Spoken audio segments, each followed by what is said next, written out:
आप लोगों को जानकर के आश्चर्य होगा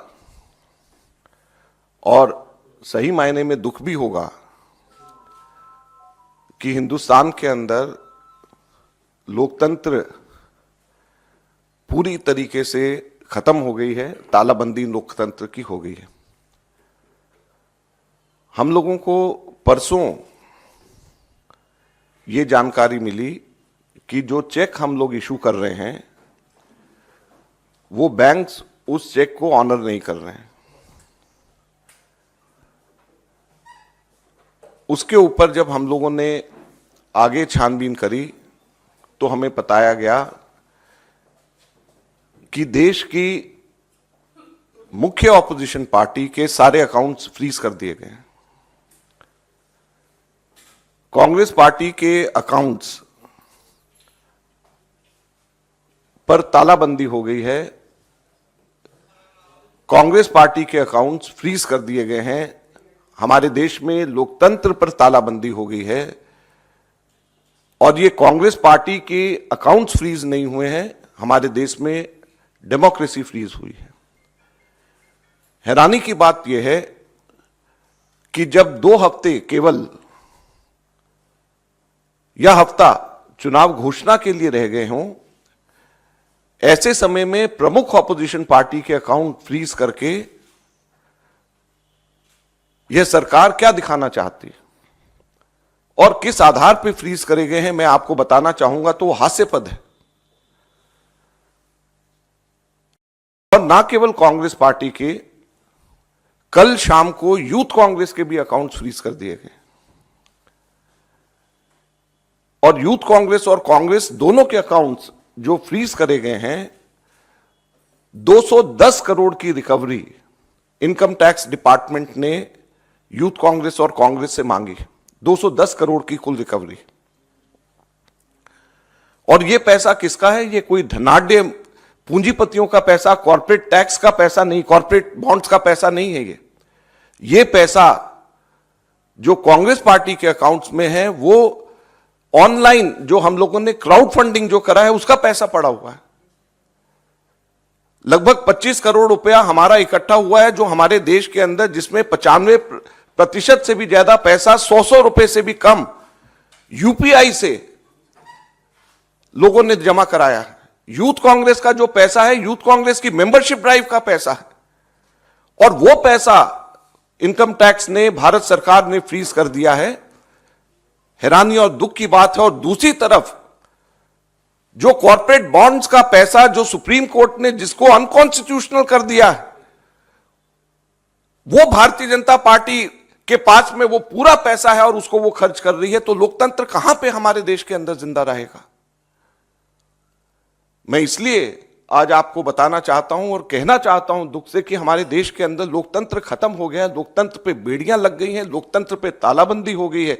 ये कांग्रेस के अकाउंट के ऊपर तालाबंदी या बेड़ियां नहीं है, ये लोकतंत्र के ऊपर तालाबंदी और बेड़ियां हैं। चुनाव से 2 हफ्ता पहले अगर किसी भी पॉलिटिकल पार्टी के अकाउंट जब फ्रीज हो जाते हैं, उसके ऊपर तालाबंदी हो जाती है, तो ये लोकतंत्र के लिए इससे ज्यादा चिंता और दुख की बात नहीं हो सकती। क्या हमारे देश के अंदर एक पार्टी का ही सिस्टम रहेगा?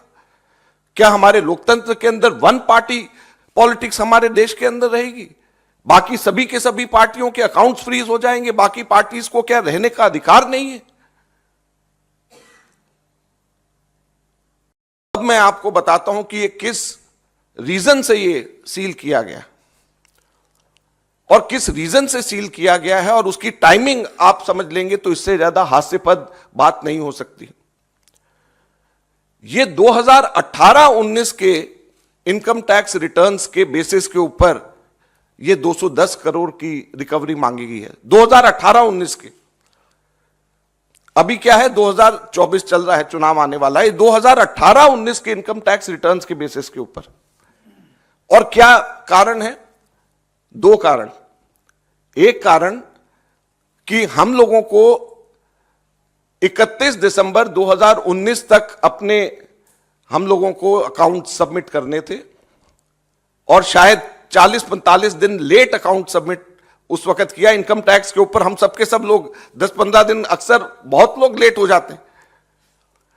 उसके बेसिस के ऊपर एक कारण ये, और दूसरा कारण क्या है कि 2018-19 इलेक्शन का वर्ष था और उस इलेक्शन के वर्ष में कुल 199 करोड़ की 199 करोड़ की रिसीप्ट कांग्रेस पार्टी की थी जो इलेक्शंस में खर्च हुए थे, 199 करोड़।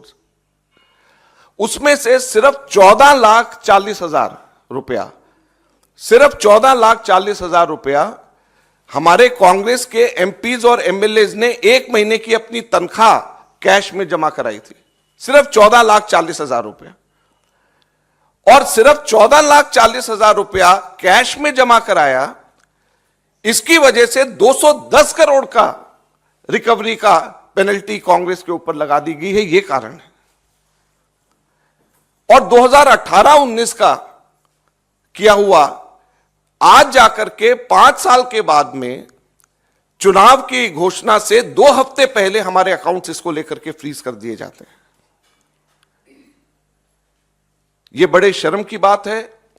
हम लोग ये मांग करते हैं कि अगर अकाउंट फ्रीज होने चाहिए तो जो अनकॉन्स्टिट्यूशनल कॉर्पोरेट बॉन्ड्स जो बीजेपी ने अपने खाते में डाले हुए हैं वो बीजेपी के अकाउंट सील होने चाहिए, वो फ्रीज होने चाहिए, जिसके बारे में सुप्रीम कोर्ट ने कहा है कि ये अनकॉन्स्टिट्यूशनल है। जो हमारा कांग्रेस का जो पैसा है, ये सारा पैसा तो हमारे कार्यकर्ताओं ने ऑनलाइन डोनेशन से, क्राउड फंडिंग के माध्यम से, यूथ कांग्रेस ने अपना पैसा सारा का सारा, ये जो अभी जो उनका हुआ है पैसा जो उनका इकट्ठा होता है, आप सब लोग जानते हो, मेंबरशिप ड्राइव से वो पैसा इकट्ठा करते हैं। तो जो क्राउड फंडिंग से जो पैसा इकट्ठा हुआ है, जो ऑनलाइन ड्राइव से हम लोग कर रहे हैं, और जो यूथ कांग्रेस मेंबरशिप ड्राइव से जो पैसा इकट्ठा कर रही है, उसको इनकम टैक्स और बीजेपी की सरकार किस तरीके से सील कर सकती है, यह बड़े दुख की बात है, चिंता का विषय है। हम लोग अक्सर यहां से कहते हैं कि डेमोक्रेसी हमारे देश के ऊपर उसमें बेड़ियां लग गई हैं। बहुत साफ ये नजर आ रहा है कि अब हमारे देश के अंदर लोकतंत्र नहीं रहा। ऐसा लगता है कि केवल वन पार्टी सिस्टम हमारे देश के अंदर लाने का ये प्रयास है, और बाकी सारी पार्टीज के अकाउंट्स अगर सीज होंगे, प्रमुख मेन ऑपोजिशन पार्टी का अकाउंट अगर फ्रीज करा जाएगा, सीज होगा, तो इससे ज्यादा लोकतंत्र के लिए चिंता की बात नहीं है। हम लोगों ने इनकम टैक्स एपेलेट ट्रिब्यूनल में परसों ही अर्जी लगाई है, और अभी जब मैं आप लोगों के सामने बोल रहा हूं तो इनकम टैक्स एपेलेट ट्रिब्यूनल के पास में हमारी अर्जी पे सुनवाई हो रही है, और ये हम उम्मीद करते हैं कि हमारे देश की जुडिशरी इस लोकतंत्र की रक्षा करेगी। हमारा पूरा भरोसा हमारे देश की जुडिशरी पे है, और हम उम्मीद करेंगे कि हमारे देश की जुडिशरी लोकतंत्र के ऊपर जो ये हमला हुआ है और लोकतंत्र को बेड़ियों में बांधने की जो कोशिश हो रही है, इससे इन बेड़ियों को खोलेगी और लोकतंत्र को हमारे देश में वापस बहाल करेगी। अब हमारे को जुडिशरी के ऊपर ही भरोसा है। कांग्रेस पार्टी आगे आने वाले दिनों में सड़क पर उतर करके लोकतंत्र की रक्षा करने के लिए लड़ाई लड़ेगी।